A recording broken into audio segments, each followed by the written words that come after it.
The term graphic novel first appeared in a U.S. comic book by Will Eisner, A Contract with God, published in 1978, and has since been used to define a comic book that comes out directly in a volume and is not serialized, but is conceived, written, and published in one go.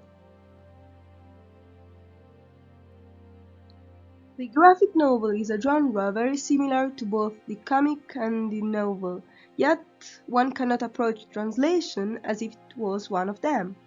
A graphic novel is written in vignettes like comics, and the content is like that of the novel. So, how do you do it? The target audience is an adult audience, and unlike comics, it has a beginning and an end in a single volume.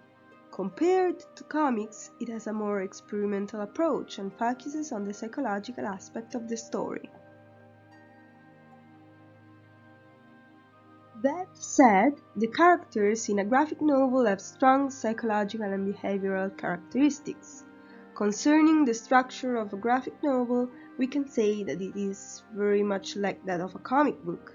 There are vignettes and captions, and the visual element is very important, so that the text supports the images and vice versa.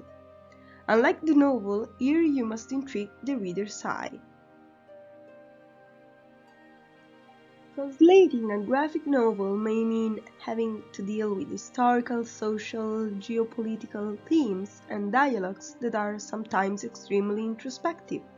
It will therefore be necessary for the translator to have an in-depth knowledge of these aspects and to be able to transfer from one language to another not only the facts, but also the cultural historical aspects of these works. To do the translation hypothesis, a very recent graphic novel was chosen in order to avoid an existing translation into English. This graphic novel is Una vita per Pola, which is the comic book adaptation of Quando ci batteva forte il cuore, Stefano Zecchi's novel dedicated to the Eastern Exodus. It is a cultural historical graphic novel set in the 1940s. The thesis is based on translating this graphic novel into English, translating the discontent and situation of the Italians during the Second World War and post-war period into another language to an audience that is foreign to our country, to what it entailed and to Italian history in toto, is certainly quite a challenge. The fact that it is structured as a comic book makes the work more appealing and easier to read, and this could also make this work an in-depth language study for those who have studied or are studying history in English. Getting the English sentences inside the balloons was not complicated. Compared to Italian, English constructs shorter and simpler periods. The slightly more complex part was, on the other hand, to break down the long sentences of the Italian language and try to make the speech in English as spontaneous as possible. Another important element, especially in this work, is the dialect. A dialect is a variety of language that is widespread within a specific community or group of speakers and can be classified into geographical, temporal, and social dialect. When Tito's partisans speak in the graphic novel, the cartoons are often written in dialect, an Italian dialect typical of northern Italy.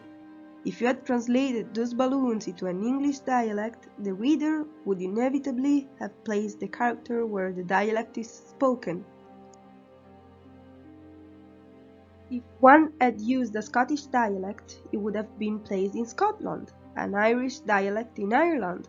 To avoid these, and bearing in mind that the text could be used for educational purposes, I decided to translate these dialogues into proper English without placing the character in another part of the globe. For slang, it's different. Slang makes it clear that the character was born in a particular social context, so it is considered more appropriate to translate one slang with another slang. One can take as an example the popular animated series on Netflix Tear Along the Edges by Michele Rec, aka Zero Calcare. is it correct to keep the slang? There are different currents of thought. Some tend to want to keep the dialect or slang they belong to in order not to lose a characteristic feature. Others think it's better to replace it with standard language.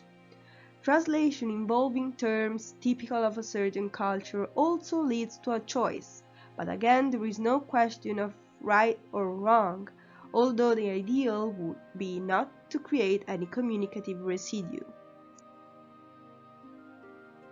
The work was divided into 4 phases. In the first phase, the skimming of the graphic novel took place. Therefore, I read the work and got an idea about the author, the register used, and the target audience. In the second phase, the analysis with side translation took place. In this way, one can easily point out what the translation problems were and start to think of possible solutions. The third phase was drafting, in which I adapted the text to the balloons, changing terms or sentence order. In the fourth and final phase, I proofread the whole thing. In order to succeed in translating a comic or a graphic novel, it's not enough to be a translator, but one must elevate oneself to the status of cultural mediator. One must go beyond the purely linguistic aspect and integrate elements of the foreign culture into one's own. Translation can never be completely faithful to the original, and it is the task of the linguistic mediator to integrate the new with the known.